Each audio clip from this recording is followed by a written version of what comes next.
1300 సంవత్సరాల నాటి పురాతనమైన శివుని యొక్క ఈ శిల్పాన్ని చూడండి. ఇక్కడ శివుడిని నిరాశ్రయుడుగా చూపించారు. కానీ ఇక్కడ చాలా విచిత్రమైన వివరాలు ఉన్నాయి. అవి ఏంటని మీరు చెప్పగలరా? మీరు అతని పాదరక్షలను గమనించారా? అతన్ని దాదాపు బట్టలు లేకుండా చూపించారు. ఎందుకంటే అతను వీధుల్లో భిక్షాటన చేస్తుంటాడు. కానీ అతను హై హీల్స్ బూట్లు ధరించాడు. ఇది అసాధారణమా? కాదు. అదే ఆలయంలో కనిపించే ఈ చక్రాన్ని చూడండి. ఇక్కడ కూడా శివుడు చాలా ఫ్యాన్సీ బూట్లు ధరించి ఉన్నారు. నేడు మనకు ఎయిర్ షూస్ అని పిలువబడే ఈ ఫ్యాన్సీ బూట్లు ఉన్నాయి.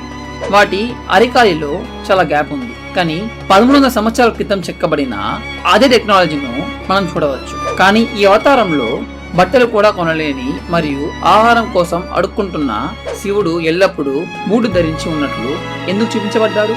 ఇది కేవలం కల్పిత వివరాలా? కాదు. పురాతన గ్రంథాల ప్రకారం చూసుకుంటే శివుడు తన పాదాలతో దేనిని తాకినా అది మోక్షం మరియు జ్ఞానోదయం పొందుతుందని అంటారు.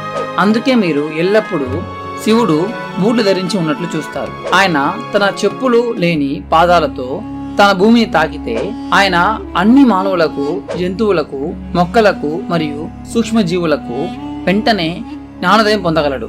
దీని అర్థం శివుని పాదాలను తాకితే చీకటి ఆత్మలు కూడా జ్ఞానోదయం పొందుతాయని చెప్తున్నారు. అందుకే మీరు శివుడిని ఎల్లప్పుడూ బూట్లు ధరించి ఉన్నట్లు చూస్తారు. కానీ అతను ప్రదర్శనలు ధరించకపోతే అతను ఏం చేస్తాడు? అతను ఒక చీకటి ఆత్మను ఆశీర్వదిస్తాడు. అతను ఒక రాక్షసుడికి మోక్షం ఇస్తాడు.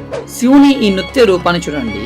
అతను పవిత్ర నృత్యం చేస్తున్నాడు కాబట్టి అతను బూట్లు ధరించలేదు. కానీ అతను దేనిపై నిలబడి ఉన్నాడు? అతను ఒక రాక్షసుడిపై నిలబడి ఉన్నాడు. అతను జ్ఞానోదయం పొందేలా తన పాదాలతో ఒక రాక్షసుడిని తాకుతాడు. శివుణ్ణి ఎల్లప్పుడూ బూట్లతో చూపించడానికి ఇదే కారణం. ఎందుకంటే అతను భూమిపై చెప్పులు లేని పాదాలతో నిలబడలేడు. ఎందుకంటే అతను ప్రమాదవశాత్తు అన్ని భూలోకవాసులకు మోక్షం ఇవ్వచ్చు. ఇదే శివుని యొక్క పాదరక్షల రహస్యం.